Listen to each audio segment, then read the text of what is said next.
everybody. Welcome to Monday Morning Must Knows. My name is Merlin Rothfeld, and here are several things to pay attention to for the upcoming trading week. Now, this week is going to be even more exciting than last week. And how is that possible, you ask? You're like, Merlin, we had almost a 5% move up in the NASDAQ last week. We had Microsoft, we had Tesla reporting earnings, we had Intel, these are juggernauts out there. We had core PCE price index on Friday, which was a little bit elevated. We had durable goods orders, which looked great. We had GDP number, which was looking really good. How can you top that? Well, buckle up, everybody. Let's get started on how exactly I'm going to top that. Now, this week we start things off with earnings. There are 531 companies reporting earnings this week. Monday is a little bit of a slow start. You've got Whirlpool and Principal Financial Group. The reason that's important is, remember, those durable goods numbers came out really good, and Whirlpool sells a lot of durable goods, washers and dryers, etc. So let's move on to the bigger stuff. Tuesday is a big day, probably the second biggest day of the week, with AMD, Pfizer, Caterpillar, General Motors, UPS, Electronic Arts, and McDonald's. And remember, Intel did not report great earnings, and we'll see if AMD follows suit.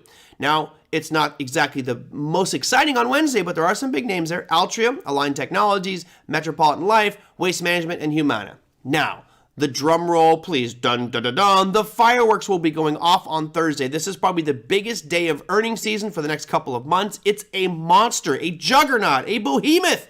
What do we have? Apple, Amazon, Google, Qualcomm, Ford, Bristol-Myers Squibb, and Starbucks, and there's many more, but the reason I'm putting this explosion around it is the sheer power of those first three companies on Thursday. Apple, Amazon, Google, better known as Alphabet nowadays, is about 26% of the NASDAQ 100. Just those three companies is actually over 26% of the weighting of the entire index. So if any one of those has a horrible day, we could see that NASDAQ come crashing down, and vice versa. If those earnings come out stellar, you could see NASDAQ soar. So be very careful on Thursday. Those are all reporting after market, so grab your popcorn and enjoy the fireworks that's probably going to happen after the market on Thursday, leading into a colossal Friday trading session. Now, Friday has some earnings of their own, but it's Cigna and Regeneron, so not the greatest names in the world, but there might be in your portfolio and maybe some movers as well. So earnings, I'm excited about it. This is going to be a biggie. Now, what's more powerful and exciting than Apple, Amazon, and Google reporting earnings? I can tell you, it's got two words to it, and he always looks really smug. Jerome Powell. Central bankers, the Federal Reserve. That's right, we were all anticipating the Fed announcement, which is going to be happening this week on Wednesday. So let's dive right in, tell you the times and why it's so important. Now, as we mentioned, the rate statement will be coming out Wednesday at 2 p.m. Eastern Standard Time. At this moment in time, they're expecting a 25 basis point increase from 4.5% to 4.75, which is a good sign, I guess, because they're lowering those rates. It was 75 basis points and 50s, but really that's priced in already, and I'll show you that in just a second. What's more important is really going to be the press conference itself. What does Jerome Powell say when he gets grilled by all the media? That happens at 2 p.m. Eastern Standard Time. Now, the recommendation here is simply be extremely careful, if not totally out of the market, between 2 p.m. and 3 p.m. Eastern Standard Time. Why?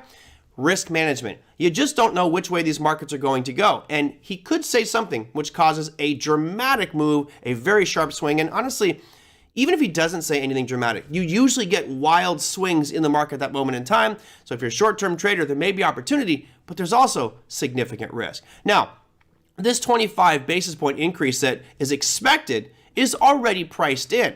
I will show you the Fed funds futures here. Going into the weekend, there was a 98.1% probability that we were going to see a 25 basis point increase. That's that big blue bar you see there.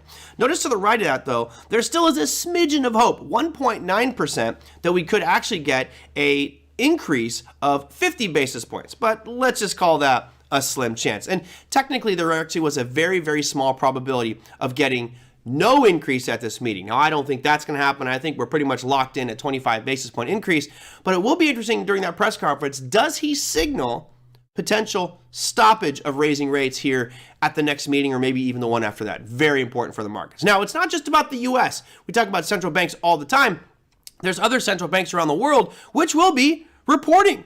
So let's take a look at some of the other banks. The Bank of England is expected to go from 3.5% up to 4%, so a 25 basis point increase there. That's going to happen Thursday at 7 a.m. Eastern Standard Time. And moving across the pond, we have the EU main refinance rate, which is also expected to jump 25 basis points.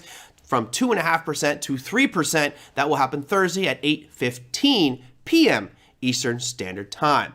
Now, let's look at one other factor. I've been kind of hammering this point a little bit because Jerome Powell, when he was at the Jackson Hole Symposium, was talking about the unemployment number is going to take a hit. He's like, it's going to get bad, expect some pain, right? He kept saying, expect some pain. And I think the media and the U.S. was like, uh-oh, this is not looking good.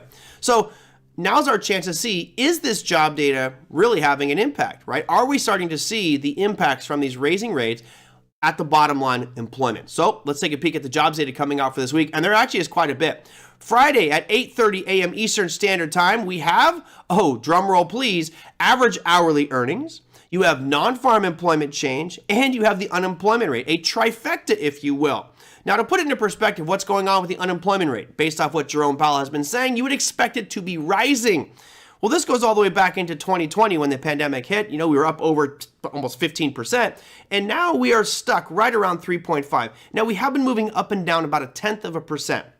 Which means it's gone from 3.5 to 3.4 to 3.6 and really kind of bouncing. But you don't see any dramatic spikes there on that chart. It really seems to be flatlining. So the expectation is that there will probably start to be slightly higher unemployment. But let's be honest, even if we got back up to 3.6, 3.7, 3.8, that's not that bad. If we start to get up to 5, 6, 7%, that could really have an impact on our economy. Now, that said, the time that those announcements come out will be 8:30 a.m. Eastern Standard Time, which is 1 hour before the equity markets open. So fortunately for us on Friday, that will already be priced in when those markets open. So a lot of volatility, a lot of Fed announcements, and some tremendous earnings announcements coming up this week. That, my friends, is your Monday Morning Must-Knows. We'll see you next week.